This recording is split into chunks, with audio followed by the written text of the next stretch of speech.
Hello, everyone. Welcome to the last spotlight in March 2026. Yep, time is flying. And I hope everybody's watching the news because the world is changing faster than we can keep up. I mean, every week I'm doing these spotlights, Sunday, 7 o'clock Eastern U.S. time, and so much is changing, and it looks like so much is going to change by next week. And I want to remind everybody that we told everybody what was going to be happening 1 and 2 years ago. We started telling everybody what's going to be happening, so you're seeing it now. So, don't say that we never told you. What you're seeing happening in the world to the very details is what we were telling you a long, long time ago. So, for those of you who are following us at Farsight, especially on FarsightPrime.com, where you see all of our content, you're getting it long before you get it anywhere near the mainstream news. All right. So we're heading towards something really big. So let's just dive in, okay? Right now, something else is beginning to emerge in the global conversation. Now, it's subtle, but it is there, okay? Now, people are starting to realize that what is happening is not just about events, it's about decisions. And I'm not talking about the decisions of governments, and I'm not talking about the decisions of leaders, but the decisions of individuals. And more importantly, the ability of individuals to even recognize that they are making a decision at all. Because most people do not recognize when a real choice is placed in front of them. They experience it as something else. They experience it as confusion, as pressure, as danger, as temptation. And that word, temptation, is one that has been misunderstood for a very long time. So to understand this, we need to go back to one of the most famous stories ever written, Paradise Lost, written by John Milton. Now, most people remember this story for one thing, a war in heaven, and a figure, Satan, who, depending on how you read the text, appears almost heroic. Satan is a rebel, an insurgent, someone who refuses to accept the authority of an authoritarian monarch, which is God. And that is only the first arc of the story. Now note that this has no connection or similarity to contemporary ideas of Satan or Satanism. I am talking about Satan as he is described in the epic poem by John Milton. But the second major arc in John Milton's Paradise Lost is where things become far more interesting, because that is where the story turns to Adam and Eve. Now, traditionally, this part of the story is interpreted in a very simple way. Adam and Eve are placed in a perfect environment. They are given everything they need. And they are told there is only one rule: do not eat from the tree of knowledge. And then Satan appears. He tempts Eve, and Eve eats. She then tempts Adam, and they fall. That is the standard interpretation.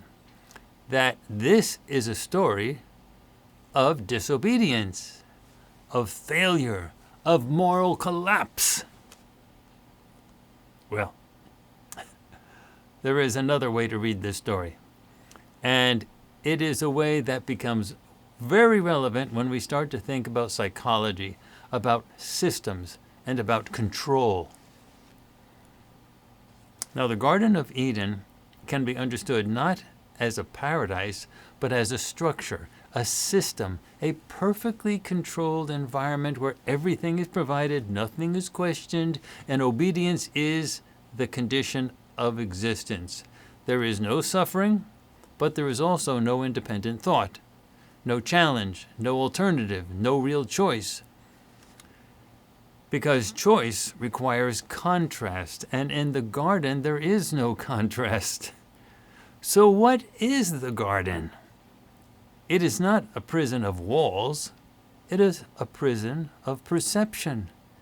A system in which the inhabitants do not even recognize that they are inside a system.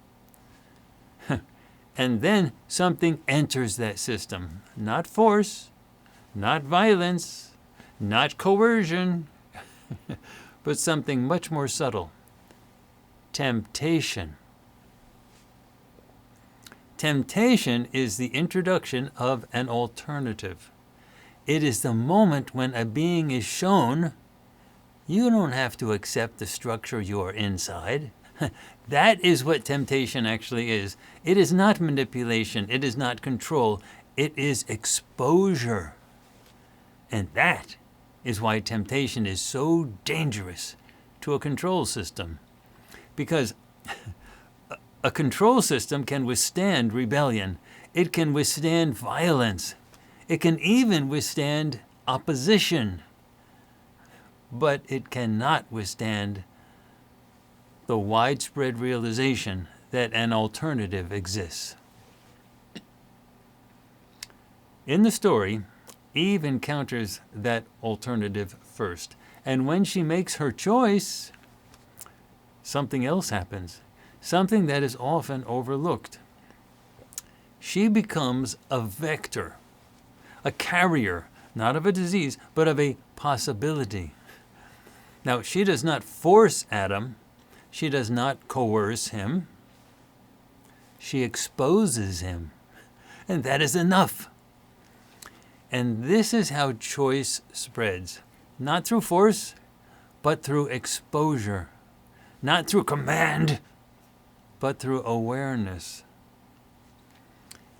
And once that awareness is introduced, it cannot be undone. Now, look at what happens next. The response of the system is immediate. Adam and Eve are expelled from the garden. Well, traditionally, this is described as punishment. But think carefully about the logic of the story. Why remove them? Why not simply restore obedience? Why not reset the system? Because something irreversible has occurred. They now know. They now see. They now have contrast. And the story tells us something else. And that there was another tree, the tree of life, and that they were removed specifically to prevent them from accessing it. Now think about what that implies. The issue is no longer disobedience. The issue is not behavior.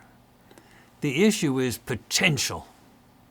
Because once a being has awareness, knowledge, and continuity, that being becomes something very different. Something that is no longer easily controlled. So, the system responds in the only way it can. It removes them from the environment. It disrupts their continuity. It introduces separation. Now, let me bring this back to what we are seeing today. Because this is not just an ancient story. This is a model, a psychological model. Humanity has existed inside a structured system for a very long time. A system that defines what is real, what is possible, what is allowed, what is even thinkable. And within that system, people function. They live, they build, they operate. But they do so within boundaries that they did not create. And then something begins to happen, not everywhere, not all at once, but in increasing frequency. People begin to encounter information that does not fit the structure. And when that happens, They experience something very specific. Not clarity and not liberation, but tension. Because temptation does not feel like freedom. It feels like danger.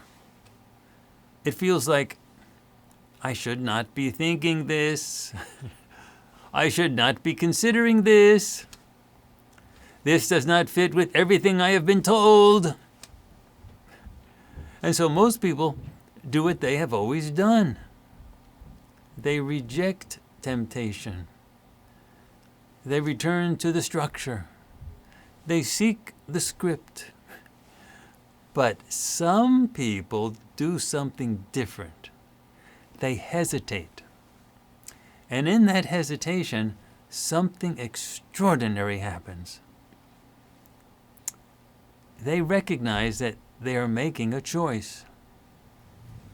Not a reaction, not a conditioned response, a choice.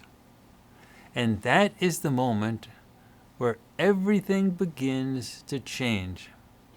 Now, let me take this one step further, because this is where the discussion becomes even more important. What is life? Most people think of life as existence, as biological continuity, as physical survival. But that is not what defines lived experience. Lived experience is something different.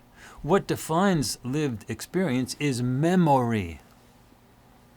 You are not simply what exists. You are what you remember. Your identity, your sense of self, your continuity, all of it is built on memory. If memory is removed, something very profound happens. The being still exists, but the continuity is broken. The identity is reset. The experience is erased. And from the perspective of the individual, it appears as if something ended, like death. So what people call death is not the end of existence. It is the end of memory. And if a system has the ability to remove memory, and at this point I want to remind everybody to go to FarsightPrime.com and watch our project called The Death Traps. So if a system has the ability to remove memory, then it does not need to destroy you. It only needs to reset you. Now think about what that means in the context of choice. Because real choice requires continuity. It requires memory of past experience, awareness of patterns, recognition of consequences. And without memory, there is no accumulation of understanding. Without accumulation, there is no real learning. And without learning, there is no meaningful choice. So the question is not simply, do you exist? The question is, do you remember enough? Enough to choose? Because if you do not, then every decision you make will feel like the first time. And that is not freedom. That is a loop. A time loop. And now we come back to the beginning. The world is changing. The structure is destabilizing. You see it in the news all over the place. The system is losing its ability to maintain a single narrative. Humanity is entering the wilderness. And in that wilderness, people will be exposed to alternatives, to possibilities, to truths that do not fit the old structure. And they will experience this not as clarity, but as temptation. The question is not whether people will have a choice. They will have a choice. The question is whether they will recognize it. Because most people will not. They will look for another system, another authority, another script. But a smaller number will stop. They will hesitate. And for the first time, they will see. And when they see, they will understand something that changes everything. That temptation was never the enemy. It was the doorway. And that memory is the key to walking through that doorway. Now, the concept of temptation has been a fascination for psychologists for decades, shifting from a moral or religious framing to one centered on self-regulation, delayed gratification, and the conflict between competing internal systems. And when we are thinking about how temptation can be used to help save this planet, comparing our thoughts to the ideas of these psychologists is very helpful. So, here are the key psychologists and frameworks that have shaped our understanding of temptation. And we'll start with Walter Mischel. He did the marshmallow test. Now, perhaps he's the most famous researcher in this field. Mischel explored temptation through the lens of delayed gratification. His experiments with preschoolers at Stanford in the 1960s and 70s showed that temptation is often a struggle between two processing systems. The hot system, which is emotional, impulsive, and reactive, craving the marshmallow now. And then the cool system, which is cognitive, reflective, and strategic, waiting for 2 marshmallows later. So Mischel found that mental distractions, turning away from the object of temptation or reimagining it as something non-edible like a cotton ball, were the most effective ways to resist the temptation. With respect to our situation on Earth, this is accomplished by the prison authorities, the bad ETs, and their human collaborators, making something, even a thought, appear as bad, unpleasant, a sin, or a violation of some written or unwritten rule. Well, the next psychologist we'll mention is Roy Baumeister, and he did something called ego depletion. Now, Baumeister is known for his theory of ego depletion, which treats willpower like a muscle.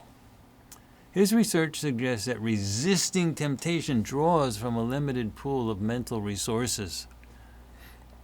The concept is this: if you spend all day resisting the temptation to check your phone at work, you are more likely to give in to a temptation like junk food or losing your temper in the evening because your willpower reserve is empty.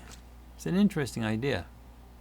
In the modern context, while the depletion aspect is currently debated in psychology, his work was pivotal in defining temptation as a failure of self-control. Now, in terms of our own analysis of the prison planet Earth, this can be seen as the onset of fatigue. The prison authorities flood you and all of the masses with information, especially through social media, until fatigue saps your energy to rebel.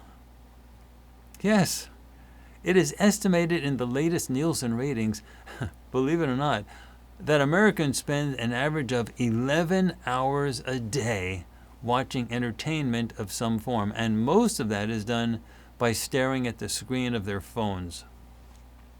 11 hours a day. Now, that amount of time on social media will kill any spirit of rebellion. Fatigue as an imprisoning workforce. Ego depletion. That is the primary workforce that can keep humanity as a body of enslaved prisoners. Now, there's another psychologist, George Ainsley.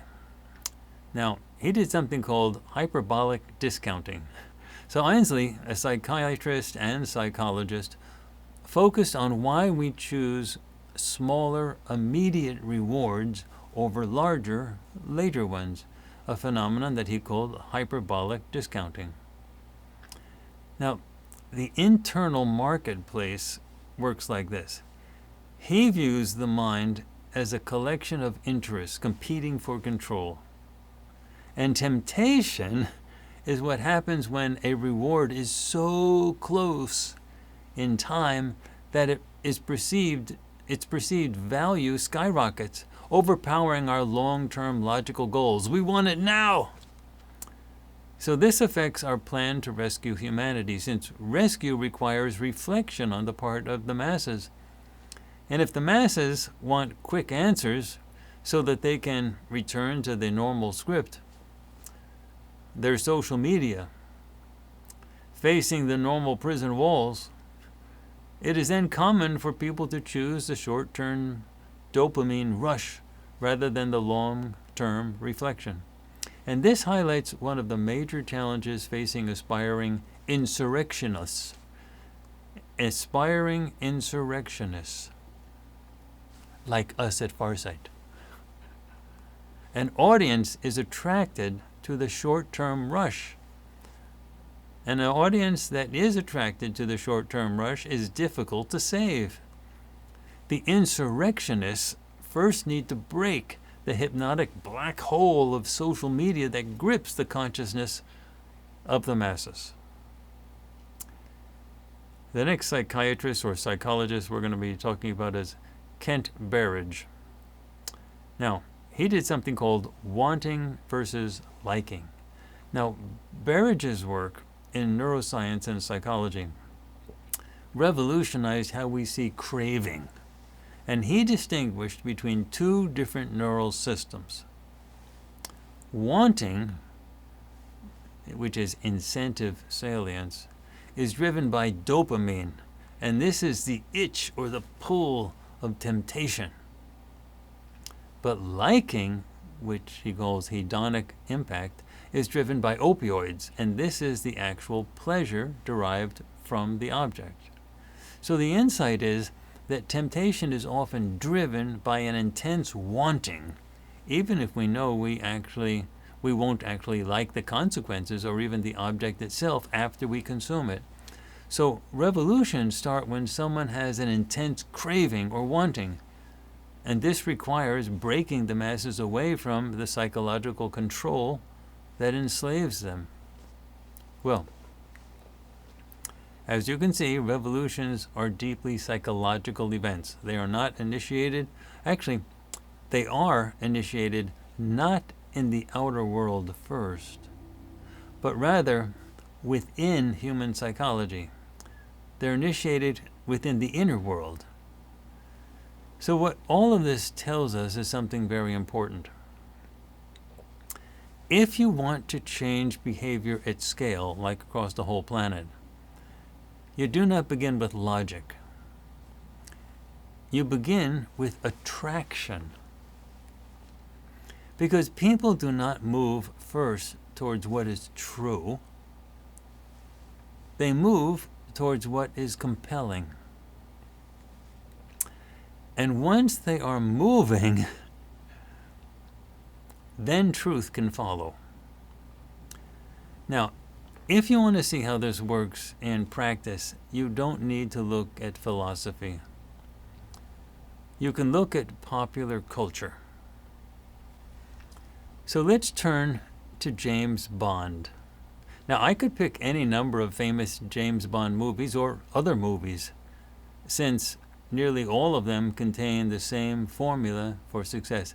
But for the sake of an example, let's focus on the last James Bond movie starring Daniel Craig, No Time to Die, which came out in 2021. Now, the basic point of that movie is this. actually, the basic plot of that movie is this. So after leaving active service as the secret agent 007, James Bond is living in retirement when he's pulled back into action by his old ally from the CIA, Felix Leiter. A dangerous new threat emerges, a bioweapon called Heracles, which can target and kill people based on their DNA. Now the villain, Lucifer Safin, plans to use this weapon to reshape the world. So Bond teams up, including a new 007 agent called Nomi, to stop him. And at the same time, Bond reconnects with Madeline Swan, with whom he has a complicated past, to say the least, only to discover that she has a secret, a daughter who is actually his. Now, in the final act, Bond infiltrates Safin's island base to destroy the bioweapon facility.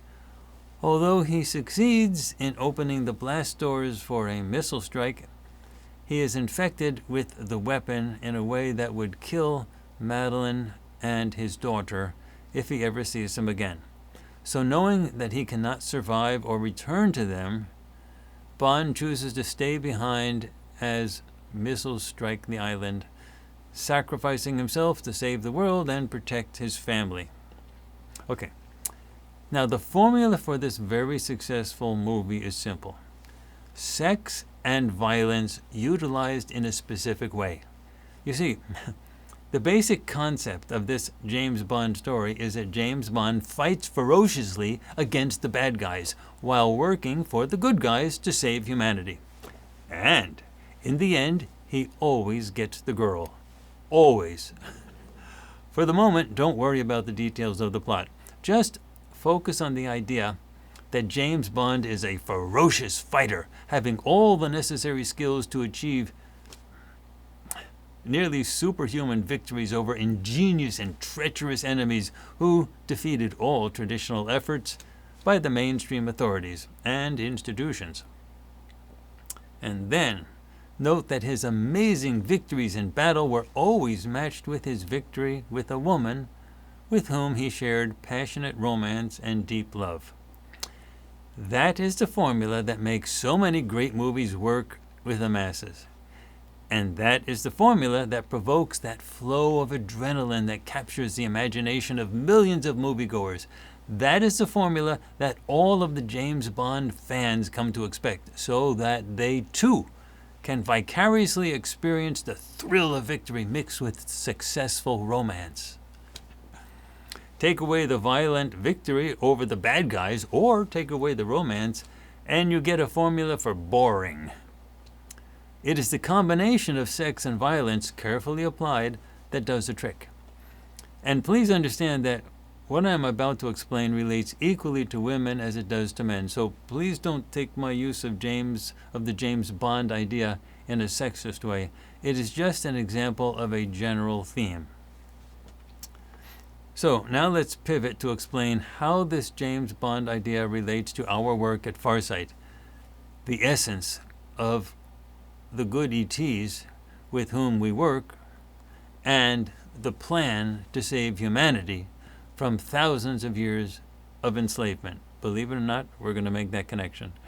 Now this is deep, so give me a moment to explain.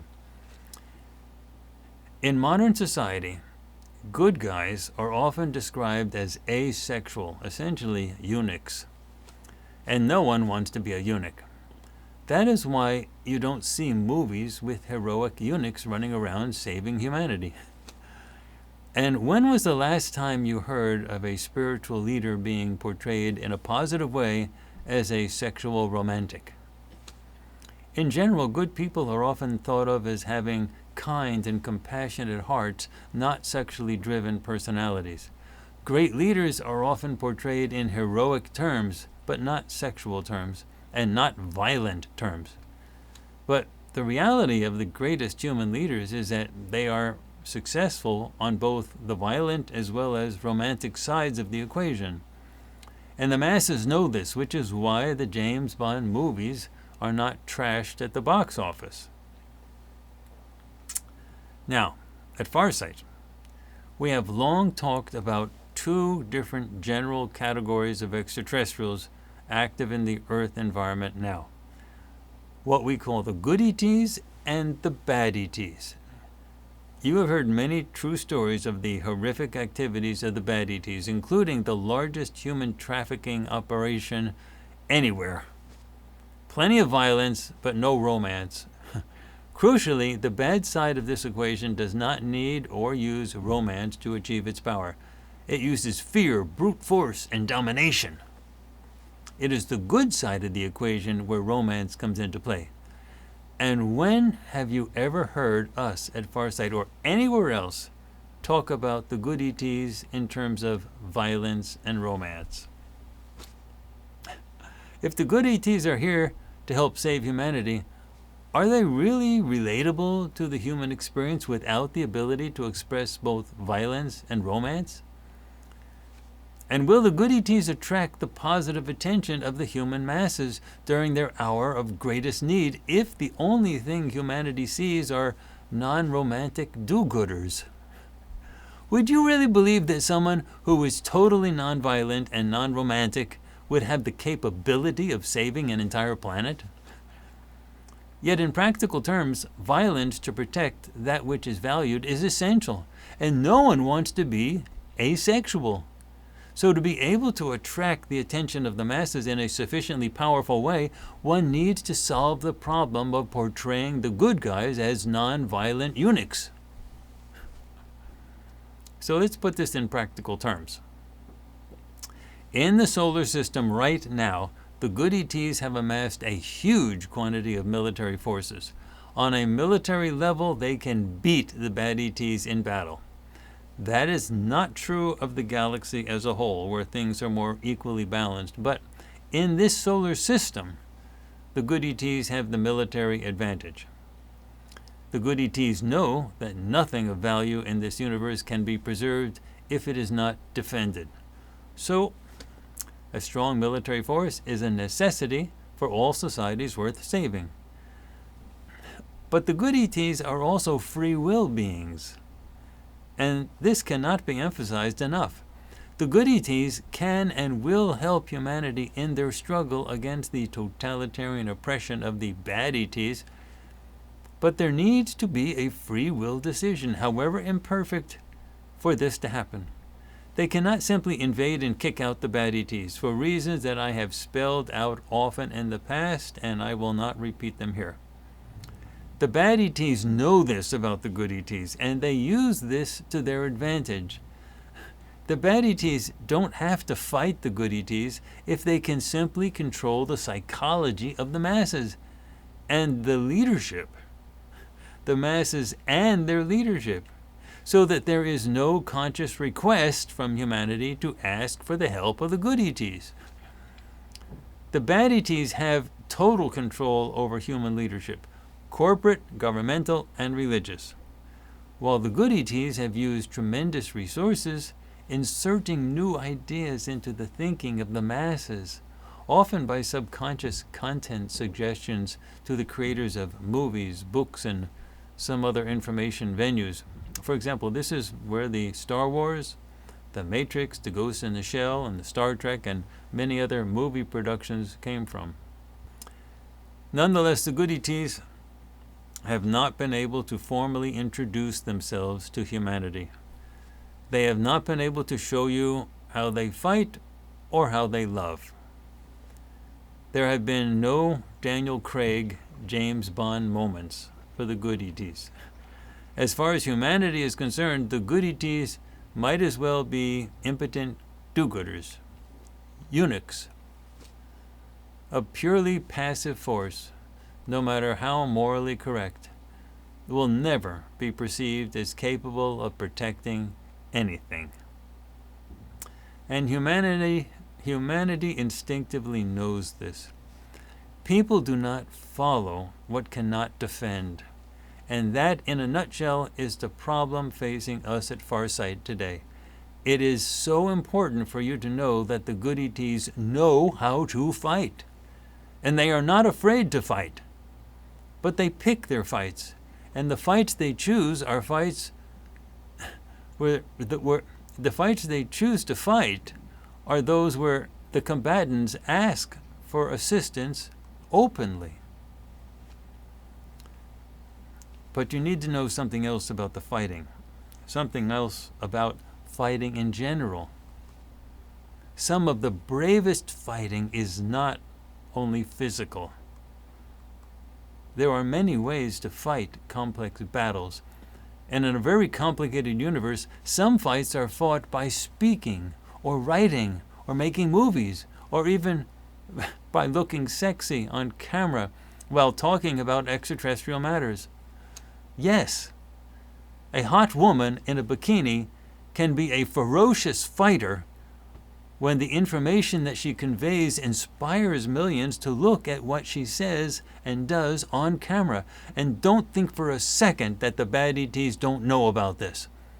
The power of temptation. But the tools of the bad ETs are fear and domination, not temptation. When a hot woman looks into a camera and speaks the truth, calm and unafraid, that is power that the bad ETs fear. That is the power of Eve. And that is why she started a revolution by tempting Adam. Eve was no Daniel Craig super spy who shot guns and punched villains. She was a hot woman who changed humanity by allowing herself to be tempted enough to know the truth and being brave enough to spread it. In short, what our side of the equation lacks at this crucial current moment is temptation. You see, only if a side is super attractive as well as powerful can that side offer temptation. And only if the masses are tempted will they consider to defect from the script that is in front of them, the one that was written by the bad ETs. So, one way or another, temptation is a required element in the fight to save this planet. Temptation is not deception. It is attraction. It is about presenting a possibility so compelling that people willingly step away from the structure that confines them. That is how all real change happens. Not by force, not by command, but by making something else more desirable than what people are currently holding on to. To put this into clearly human terms, let's return to the story of Adam and Eve. What happened once both Adam and Eve had eaten from the tree of knowledge? Well, one thing that happened was that they saw themselves for the first time as sexual creatures, and that they were naked. So they began to wear clothing, a difference between humans and other animals.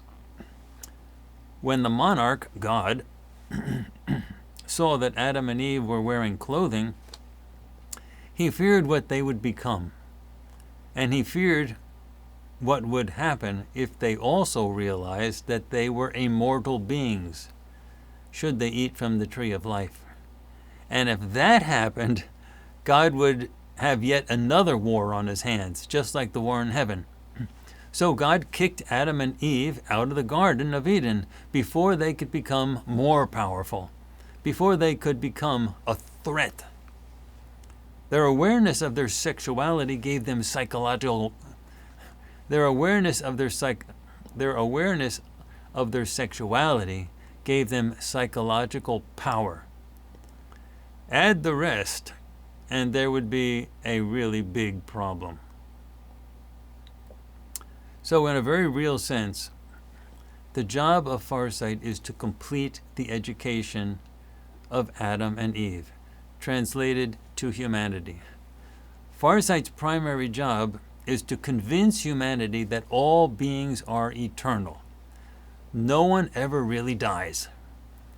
That is what makes the remote viewing process possible in the first place. human consciousness must be already spread across all of time and space for remote viewing to work. Remote viewers do not physically go to a target location or a target time when they make their perceptions. Rather, they have learned to focus their perceptions across time and space, perceptions that are already available to them. It is a shift of focus that happens, not the relocation of a physical mechanism like a camera and transmitter. And that is what we at Farsight must convince all of humanity that they have. No one on this planet is a temporary being. Every person on this planet is an Isbi, an immortal spiritual being. And the reality of remote viewing as a real phenomenon proves it. So the rebel Satan may have tempted Eve to bite the apple from the tree of knowledge, and Eve may have become the contagion mechanism to convey that knowledge to Adam. But Farsight needs to get humanity to eat from the tree of life. Farsight needs to finish it. That is the real reason Farsight exists. Let me bring this down to a very simple level. At some point in your life, you have experienced this directly. You were inside a situation that felt stable. It made sense. It was familiar. It was safe. And then something appeared that did not fit. An idea. A realization. A possibility. Something that made you stop and think. Wait a second. This doesn't add up. And in that moment, you felt something very specific. Not certainty. Not clarity. But tension. Because part of you wanted to look away, and part of you wanted to look deeper. And that moment, that hesitation, was not confusion. It was choice. And that is where we are now. Not at the end of something, but at the moment where something else is being presented. A different possibility. A different way of seeing. A different future. And it will not feel comfortable. It will not feel safe. It will feel like something you should not be thinking about. It will feel like temptation. And most people will turn away. They will return to what is familiar, what is structured, what is already defined. But some will not. Some will pause. They will hesitate. And in that hesitation, they will recognize something that changes everything. That they are not being forced. They are being invited. For the first time, they will understand that the decision that they make in that moment is actually their own. A genuine free will decision. And that has always been the point. Not control and not obedience. Not survival, but choice. Real choice. The kind that only exists when there is something real to choose between. And if enough people reach that moment, if enough people are willing to hesitate, to look, to remember, then what emerges on the other side of this wilderness will not simply be a different world. It will be a world built by people who actually chose it. So humanity is currently entering the wilderness. The world as we used to know it is falling apart. But now Farsight's immediate task is to tempt you to see the world differently. We need to be creative enough to show you ourselves and what we have learned about the universe so that you will want to be like us. At Farsight, we are all ETs. ETs are not defined in terms of where they were born. You don't have to come from a spaceship to be an ET. ETs are defined in terms of what they know and what they remember and what they can perceive. So our job at Farsight is to help you remember, to help you perceive, to assist you in knowing. When you see the world differently, the way it really is, then you become dangerous. And in our view, dangerous is sexy and powerful. Dangerous is what we are at Farsight, and dangerous is what you and all of humanity need to become. Well, friends, that is what I came to speak to you about today. I hope you have enjoyed the ideas, and I hope they have given you something to think about. I want to also mention that we just last night published the latest ET board meeting. Now, it happened in February, on February 18th, but we published it yesterday, the end of March. It takes us a while. There's a lot of editing that has to go on with that.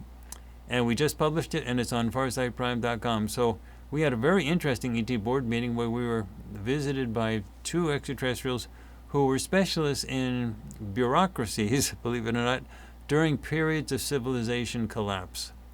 So their insight into sort of how institutions function and dysfunction during the times when civilizations collapse, like what we're experiencing right now on this planet, was really helpful. And you really want to see this as humanity enters into the wilderness. So the collapse hasn't started yet. It hasn't completely manifested yet, but it's starting. It's beginning, and you can see it now, and you can see where the world is heading. So you're all going to be asking, well, what are the institutions going to do about it? What are the bureaucracies going to do about it? What is this going to do about it? What's that going to do about it? And the good ETs have specialists literally in the institutions of government and corporations and society, and what happens during times when the whole civilization falls apart. And those are the ones that came to visit us on February 18th, and we just yesterday published that meeting. So you're going to want to go to FarsightPrime.com and see that. All right, everybody, I want to thank you so much for visiting, and we had a good turnout today. And this spotlight is one of every week we do, one of something that we do every week. So I'm going to be seeing you again next week on Sunday in 7 o'clock on Eastern Time, and I'm going to be talking about something else. Most of the talks these days are focusing around really highly powerful topics because of the nature of the changes and transformations that society is going to go through. Let me check the chat. That's interesting. A lot of people are commenting, which is really great. So I will have the permanent version, which is the edited version of this spotlight, up on FarsightPrime.com and YouTube, hopefully later on tonight. But we're keeping the live stream versions up now, so that's a new change. So the live stream version that you may be watching, that's called the live premiere version. We're keeping those up because sometimes people like to rewatch the live version. The edited version has really great audio and it's all nicely edited and so on like that. But anyway, so we keep both versions up. All right, everybody. I'm going to be seeing you next week, and there's going to be some other things. We're working on the next Major Mysteries project also. So, and we also are working on a Conversations with Harvey. The editing of these things are getting more complicated as we get more advanced in our video editing skills. So, anyway, but we hope to be getting the next Conversations with Harvey and the next Major Mysteries out really soon. All right, everybody. So I will talk to you soon, and for the next Spotlight next Sunday. All right. See you then.